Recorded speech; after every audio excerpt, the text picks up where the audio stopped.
सो DNL naming जो है इसको हम रिलेटिव नेमिंग भी बोलते हैं, क्योंकि ये किसी के रेफरेंस में करी जाती है। तो दो कंपाउंड के रेफरेंस में करते हैं, जनरली शुगर पर एंड अमीनो एसिड पर ये नेमिंग यूज की जाती है। जैसे कंपाउंड जो है उसको हम बोलते हैं ग्लिसरैल्डिहाइड,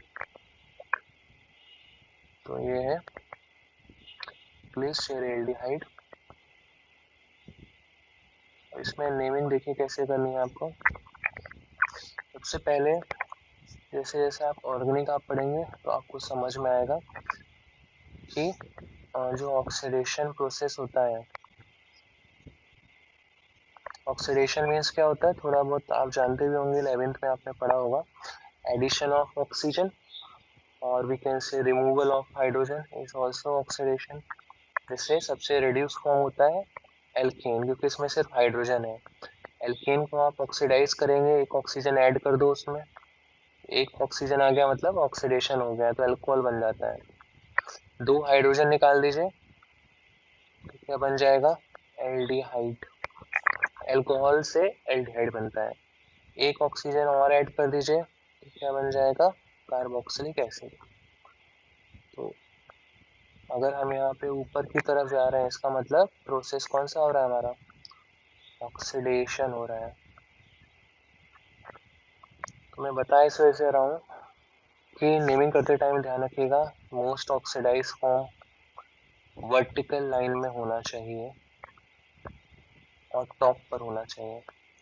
तो मोस्ट ऑक्सीडाइज ग्रुप जो है या फॉर्म जो है, मोस्ट ऑक्सीडाइज ग्रुप कहाँ पर होना चाहिए, टॉप पर, वर्टिकल लाइन में।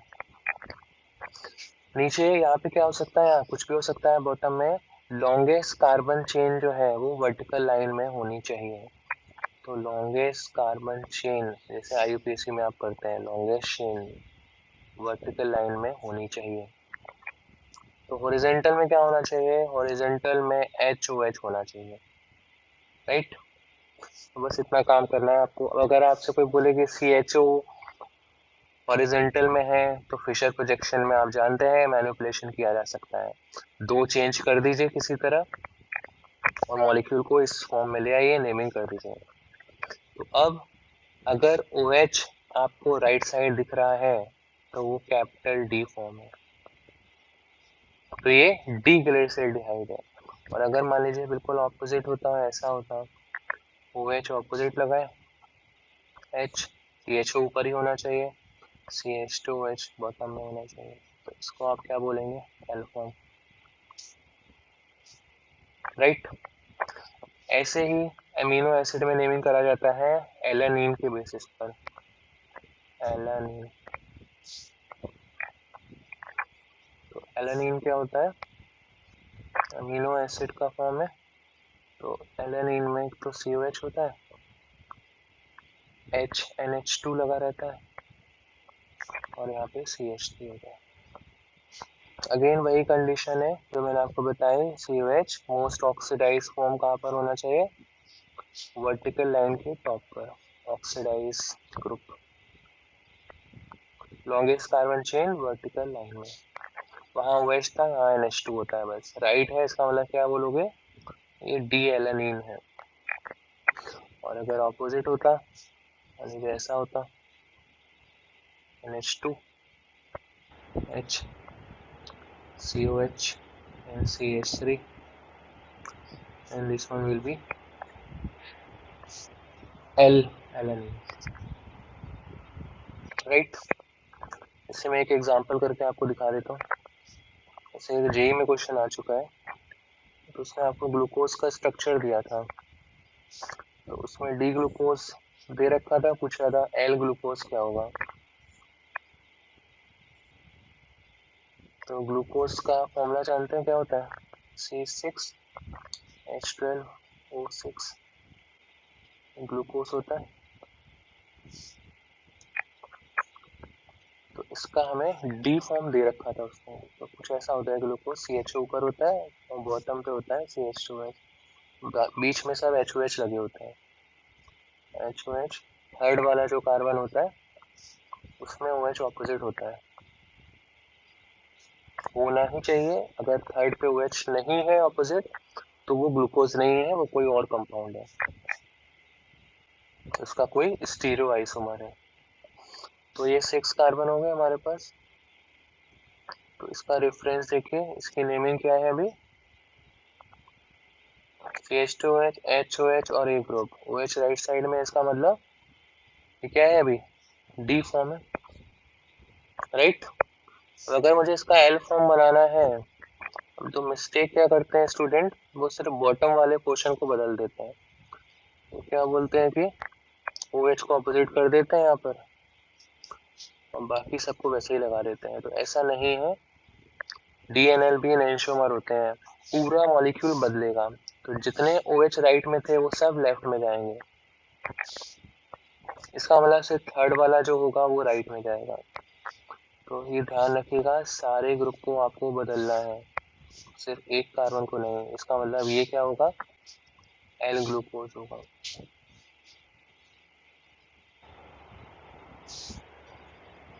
राइट, आई होप आपको समझ में आ गया होगा। इसमें एक दो वर्ड और आते हैं, वो भी समझ लीजिए यहीं पे।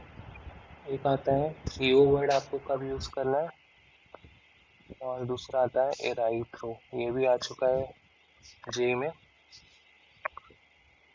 एराइथ्रो। तो ये आपको करना कब है, जैसे मान लीजिए आपको 2 कायरल सेंटर दिए हुए हैं, कुछ इस टाइप से ग्रुप है, यहाँ पे मान लीजिए COH है, राइट, यहाँ पे CH3 है, यहाँ पर COH है, CH3 है, यहाँ पर लगा है OH और OH, H, H, OH, H, OH,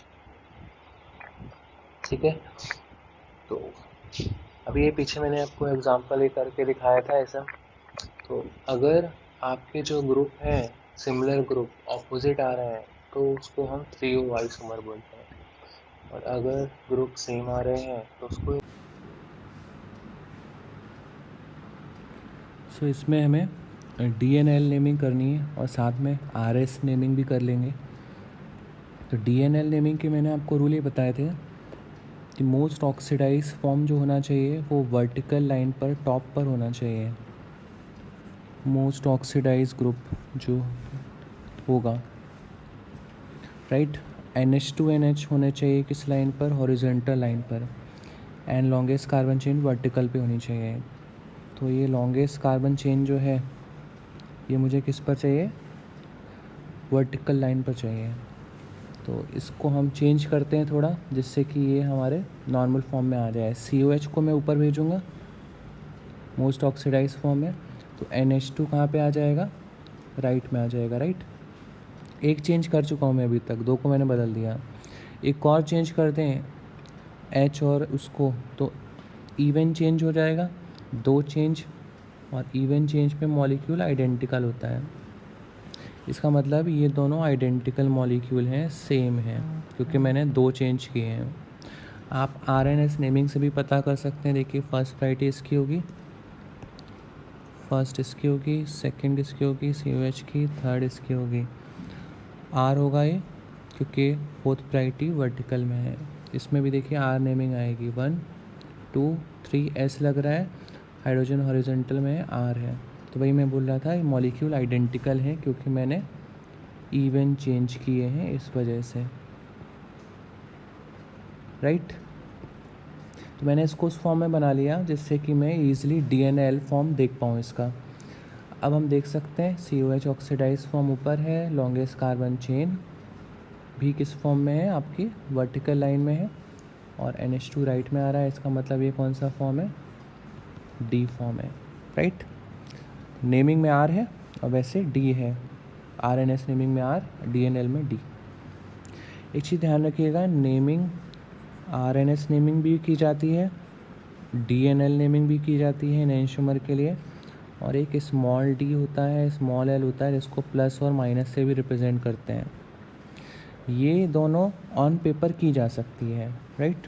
इसकी हम नेमिंग निकाल लेते हैं on paper, but DNL dextro and levo rotatory experimental data से ही निकाला जा सकता है प्रैक्टिकल करके, क्योंकि क्लॉकवाइज मॉलिक्यूल रोटेट होगा या एंटी क्लॉकवाइज हम नहीं बोल सकते हैं।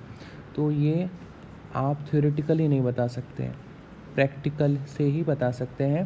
प्लस मीन्स क्लॉकवाइज घूम रहा है, minus means anti clockwise. DNL D and positive same को रिप्रेजेंट कर रहा है। तो अगर कोई आपसे पूछे क्या मॉलिक्यूल का नाम जो D है तो वो स्मॉल l हो सकता है, तो हो सकता है, राइट, क्योंकि DNL और RS नेमिंग तो ऑन पेपर हम निकालते हैं, और small d and small l actual में प्रैक्टिकल है कि वो क्लॉकवाइज घूम रहा है, प्रैक्टिकली आप निकालते हैं।